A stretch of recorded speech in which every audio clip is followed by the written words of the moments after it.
बायदि बायदि चेनेलाव बयखौबो खुलुमनाय थाबाय। दिनै बायदि बायदि चेनेलाव अमा दोनग्रा न' एबा गग्रानि सोमोन्दै सावरायगोन। बेखौ मावफुंनो थाखाय सरकारा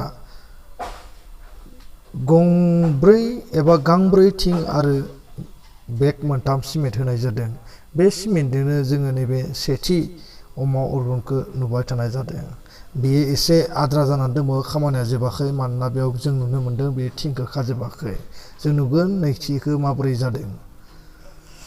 बे नैथियाव जों नुदों अमा गग्रायाव अमा मासे दङ आरो गुबुननि अमाखौ एसे रुजुनानै दिन्थिनाय जादों। बे बेरा खादों, फुरखा औवानि खुन्था गायदों आरो गोजौआव थिंखौ खानाय जाबाय एबा बेयो कमप्लिट जाफुंजोब्बाय आरो बिनि सिङाव अमा मासेबो दंखायो। नायनानै एसे मोजांखौ नुदों। जुदिहाय सोरबा रोंबाय बायाखैब्ला बेखौ नायनानै सोलोंनो हागोन।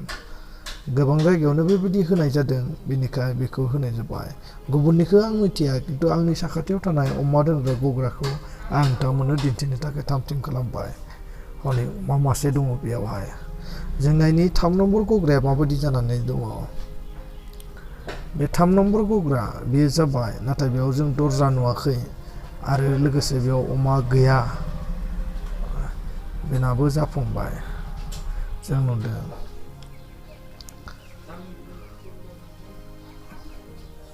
बेयाव अमा गैया आरो बे जाफुंबाय। बर्तमान बेयाव एसे जें जाबर जाना दोङो, दा बेखौ साइड खालामनाय जायाखै आरो बेबायदिहै जों बनायनो हागोन। आरो थिंखौ बे बोरै गोलावहाय होनाय जादों आरो जथेस्थ' साबजानाय एबा मोजां जादों।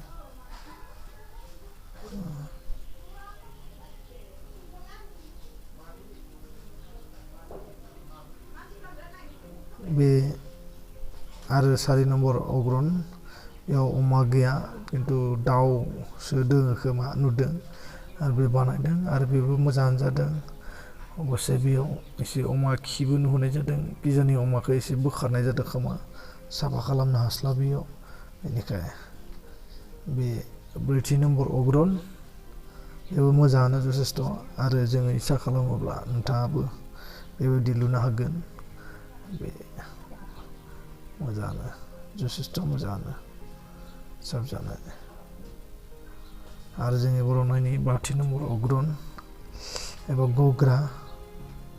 बे 4 नम्बर गग्रा, बेयाव अमा दोननाय जाथ'वाखै। बे बेराबो खानायफ्रा एसे आद्रा दंबावो बायदि नुदों। फागाखौ एसे साफाहैनो बानायदों। दै होग्रा एबा आदार होग्राबो बानायनाय जादों। बेबो थिगानो दङ।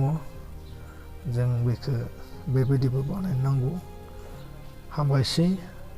भिडिअखौ नायनानै एसे साबजानाय आरो इन्टारेस्टिं मोनदोंब्ला लाइक खालामदो, शेयार खालामदो आरो चेनेलखौ साबस्क्राइब खालामदो। Thank you.